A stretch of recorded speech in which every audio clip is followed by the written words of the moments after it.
네, 안녕하세요. 말씀 365 한종원입니다. 지난 시간에 이어서 이번 시간에는 생산성의 비밀, 파일 및 폴더 관리법에 대해서 말씀을 드리도록 하겠습니다. 먼저 개인 데이터를 어떻게 관리하면 좋은지에 대한 이야기를 먼저 드릴게요. 개인 데이터는 파일 및 이름에 날짜, 주제 붙이기. 두 번째, 폴더는 시간 항목별로 분류해서 다단계로 구성하기. 세 번째는 중요도에 따라서 데이터 백업 주기적으로 실행하기. 그리고 하드 드라이브는 C, D, 클라우드로 구분해서 별도 보관하기. 외장 하드에 데이터를 백업해서 데이터 이중 보관성으로 이제 안정성 높이기까지 있습니다. 너무 기본적인 내용이죠. 여기서 중요한 것은 파일을 어떻게 찾을지 그리고 어떻게 안 날아갈지에 대한 부분이 주를 이룹니다. 이렇게 해서 결국 개인 데이터는 자신의 지식입니다. 그죠? 이거를 잘 관리해서 앞으로 내가 원하는 파일을 쉽게 찾고 쉽게 응용하기 위해서 이런 데이터 관리법이 있다고 보시면 될 것 같고요. 자, 그리고 여러분들 중요한 문서 어디에 보관하고 계신가요? 지금은 많이 줄었지만 아직까지 USB에 자신의 문서를 보관하시는 분들이 있습니다. USB에 자신의 문서를 보관하면 어떻게 될까요? 나중에 강의를 하는 곳으로 내가 정말로 중요한 발표 자리가 있습니다. 그래서 USB를 들고 가야 되는데 집에서 놓고 온 겁니다. 그럼 어떻게 해야 돼요? 발표를 할 수가 없습니다. 아니면 USB가 망가지거나 잃어버리면 자신의 데이터가 없어지기도 하고요. 그리고 또 유출에 문제도 생깁니다. 그래서 USB를 통해서 자료를 보관하는 건 안 좋은 습관이고요. 결과적으로 어떻게 보관하면 좋은지에 대한 이야기를 좀 드릴게요. 그래서 데이터를 보관하는 곳은 크게 C 드라이브, D 드라이브, 클라우드 이 세 군데에서 보관을 해주시는 게 좋습니다. 그리고 이외에 조금 더 백업에 대한 안전성을 높이기 위해서는 큰 용량의 외장 하드를 사용하는 것을 추천드립니다. C 드라이브는 운영체제와 기본 프로그램, 그리고 응용 프로그램을 넣는 공간으로 활용을 하시면 됩니다. 자, 그리고 D 드라이브에는 미디어 파일, 용량명 파일, 그리고 예전 자료를 넣는 공간으로 활용하고요. 마지막 클라우드는 문서, 중요한 파일, 그리고 작업적인 문서를 넣으시면 좋습니다. 그 이유는 클라우드에서 있는 문서를 바탕으로 이제 어디서 발표를 하거나 작업을 해야 될 경우 웹을 통해서 들어가거나 아니면 핸드폰으로 접속을 하거나 노트북 환경에서 바로바로 꺼내서 작업을 하거나 발표를 할 수 있기 때문이죠. 자, 그리고 클라우드는 비용입니다. 1TB에 만원 이상의 비용을 매월 만원 이상의 비용을 주고 구입을 해야 됩니다. 그렇기 때문에 무분별하게 클라우드에 파일을 넣는 것은 추천드리지 않고요. 그런 의미로 뭐 미디어 파일, 영화, 동영상 파일, 그리고 또 뭐 사진 파일 같은 것들은 다 D 드라이브에 또는 외장 하드에 넣는 걸 추천드립니다. 그렇게 하셔가지고 파일 관리를 하시면 좋을 것 같습니다. 용량 큰 파일을 넣다 보면 핸드폰에서 그걸 보겠다라고 하는 분들도 있는데 이동 중에 그걸 보게 되면 데이터도 많이 들 뿐더러 핸드폰 용량도 줄어드는 사건이 발생하죠. 그래서 무조건 큰 파일은 하드가 분리된 D 드라이브에 넣는 걸 추천드립니다. 자, 지난 시간에 제가 설명을 드렸을 때 이제 수시로 여는 프로그램은 작업 표시줄, 하루에 몇 번 여는 프로그램 단축키는 프로그램 단축키로, 그리고 일주일에 몇 번 여는 건 시작 화면에 넣어주면 된다고 했습니다. 자, 그렇게 하면 바탕화면이 좀 깨끗해지는데 그 다음으로 문서들은 어떻게 관리하면 좋은지에 대한 이야기를 좀 드려보려고 해요. 같이 한번 보겠습니다. 네, 이렇게 바탕화면에 문서가 많죠? 이거부터 정리를 해볼게요. DD캐스트라는 거는 일주일에 한두 번 여니까 제가 여기 우클릭을 해서 시작 화면에 고정을 해줬습니다. 일주일에 한두 번 쓰니까 그죠? 그리고 지워주면 되고, 크롬 같은 경우는 여기 작업 표시줄 있으니까 필요 없죠. 지워주겠습니다. 그 다음에 휴지통 같은 것들은 안 지워지죠. 이건 어떻게 없애냐면 윈도우 키 누르고 I를 누르면 이렇게 휴지통으로 없앨 수 있는 기능을 열 수 있는 윈도우 설정이 열리게 되고요. 여기서 개인 설정을 들어갑니다. 개인 설정에서 테마, 그리고 오른쪽에 보면 바탕화면 아이콘 설정에서 켜져 있는 바탕화면 아이콘을 켜져 있는 것들을 다 꺼주시면 됩니다. 끌 때 주의점은 휴지통도 한 번씩 열어야 되기 때문에 이 휴지통을 우클릭해서 시작 화면에 고정을 해주시는 걸 추천드려요. 일주일에 한두 번 열기 때문이죠.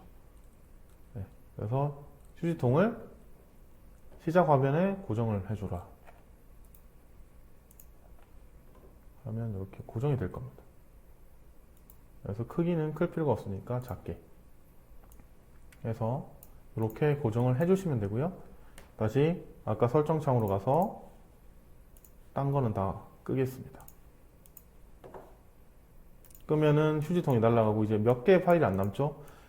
이거는 어떻게 하느냐, 일단은 깨끗하게 하기 위해서 새 폴더를 만들어서 EX라고 이렇게 하고 이 폴더에 다 넣으세요. 과거 파일이니까 이걸 다 나온 다음에 파일 탐색기에 내 문서로 들어갑니다. 내 문서에서 EX 과거의 파일을 여기다 넣어주면 돼요. 넣어서 더 이상 바탕화면에 파일들을 안 쌓겠다라는 기준을 잡아주시면 좋고요. 이렇게 했을 경우 문제점이 뭐죠? 바탕화면에 문서가 쌓이는 이유는 정말로 명백합니다. 바로 지금 작업 중인 문서를 빠르게 열기 위해서 하게 되죠. 바탕화면에 문서를 놔두고 싶지 않지만 놔두는 이유는 빠르게 연속적인 작업을 가져가기 위해서 놔두는 경우가 많습니다. 그래서 이 바탕화면 역할을 할 폴더를 만들어주면 좋겠죠. 그래서 저 같은 경우는 내 문서에 ing 폴더를 만듭니다. 문서에 오른쪽 새 문서를 해서 ing 폴더를 만드시면 되고요.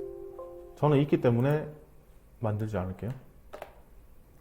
ing 폴더를 만든 다음 ing 폴더를 우클릭해서 첫 번째 즐겨찾기 해고죠. 두 번째 시작 화면에 고정 하셔서 제가 제거했다 고정해 볼게요. 제거했다가 시작 화면에 고정을 하시면 여기에 고정이 되어 있고, 그리고 ing 폴더가 여기 고정이 됩니다. 그죠? 조금 파일 이름이 제대로 안 나오네요. 여기 고정이 됐습니다. 그죠? 그래서 이걸 누르면 이렇게 열립니다. 해서 요거는 잘 보이게 위에다가 올려줍니다. 이 상태에서 윈도우 키를 딱 출근을 하면 이렇게 쓰는 거죠. 윈도우 키 누르면 ing 폴더만 열면 내가 원하는 파일이 폴더가 다 여기에 들어가 있어서 여기서 작업을 해주시면 되는 겁니다. 투두 리스트처럼 활용할 수 있는 거죠. 그럼 ing 폴더를 왜 또 여기에다가도 즐겨찾기에다가 왜 넣느냐? 문서에서 우리가 작업을 만들 때 한번 예를 들어 봅시다. 스마트워크라는 폴더를 만들어 볼게요. 폴더를 만들어서 이 안에 윈도우 10 그리고 윈도우 10의 뭐 실습할 내용이 과제라고 가정을 해봅시다. 이 상황에서 ing 폴더로 넣어줘야 되는데 그냥 내 문서에 있는 거는 볼 수 없습니다. 그죠? 그렇기 때문에 즐겨찾기에 고정을 해준 거고요. 요거를 옮길 때는 이동을 하시면 이제 그냥 이동이 돼버리기 때문에 Alt 키를 눌러서 연결을 만드시면 됩니다. 만들면 여기 실습 폴더가 생기죠. 이때 F2 키를 눌러서 마감해야 되는 날짜 2021년 뭐 1월 11일까지다. 그래서 스마트워크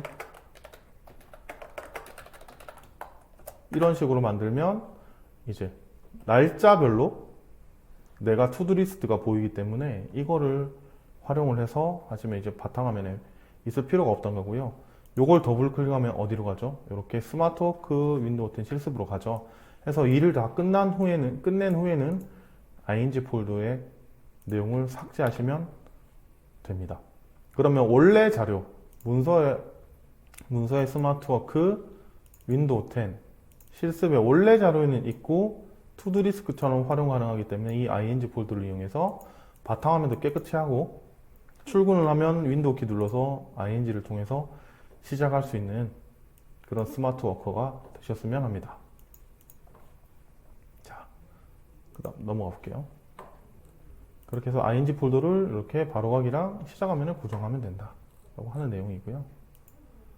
그리고 폴더와 네이밍법입니다. 파일을 분리하는 이유는 나중에 쉽게 찾기 위함이죠. 그래서 네이밍이 규칙적이어야 원하는 데이터를 찾기 쉽습니다. 내가 아닌 누가 봐도 찾을 수 있도록 파일 및 폴더를 관리하는 것이 핵심이고요. 저는 파일 이름을 날짜, 장소, 주제, 내용, 버전, 누가 순으로 하고요. 이런 식으로 하는 거죠. 날짜, 장소, 주제, 내용, 버전, 누가 보냈는지.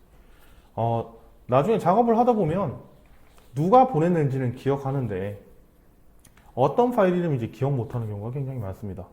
그걸 방지하기 위해서 저는 by 뭐뭐라고 이름을 붙이는데요. 요령을 알려드릴게요. 직급이나 이름, 직급은 표시하지 말고 이름만 표시하세요. 왜? 직급은 변하기 때문에 나중에 바뀌면은 또 파일 네이밍을 다 바꿔줘야 되니까 이름만 합니다. 자, 요령은 팀 내에서 이런 걸 주고받으면 이름 정도는 기억하니까 by 김병훈, by 오한용 이런 식으로 이름을 만들어 주시고요. 사업부 내에서 파일을 주고받는다면 팀 이름, by 기획팀, by 디자인팀. 타 회사에서 파일을 주고받는다면 by 카카오, by K이메이시 이런 식으로 만들어 주시면 됩니다. 네, 그렇게 해서 만드는 걸 추천드리고요. 이렇게 만들면 나중에 찾기 쉬워요. 한번 보여드릴게요. 윈도우 Q를 기본 검색법입니다. 윈도우 Q를 이용해서 제가 스마트워크를 찾아보겠습니다. 그럼 스마트워크 검색하시면 이렇게 쉽게 내용을 찾습니다. 그죠? 그래서 오른쪽 키 눌러서 파일 위치 열기 하면 파일 위치를 쉽게 열어줍니다.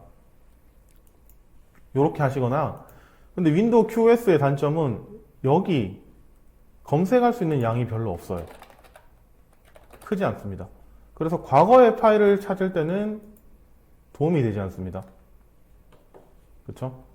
그래서 최근에 작업한 문서는 윈도우 E 키를 이용해서 20개 정도에 대한 파일을 확인해서 작업을 해주시면 되고요.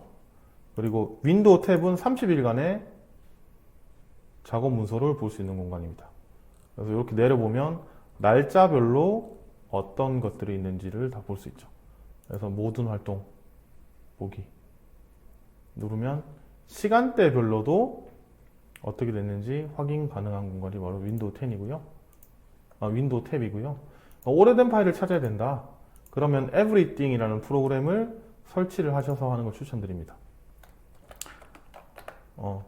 네이버에 everything이라고 검색을 하시면 여기 밑에 void tools라고 있습니다. 여기에서 자신이 해당되는 내용이죠. 64비트인지 32비트인지를 설정하셔서 다운로드해서 설치를 하시면 돼요. 그래서 이렇게 하시면 스마트워크 검색하시면 과거의 파일을 쉽게 찾을 수 있을 겁니다. 이 상태에서 오른쪽 키 눌러서 경로 열기 하면 이렇게 과거의 파일을 쉽게 찾을 수 있겠죠. 네. 요약하겠습니다. 먼저 파일을 관리할 때는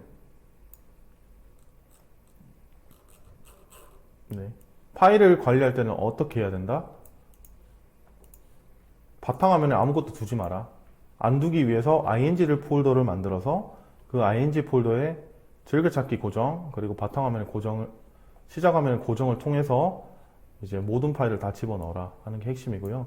그리고 빠르게 검색하기 위해서 네이밍법을 확실하게 해라 라고 하는 게 핵심이 되겠습니다.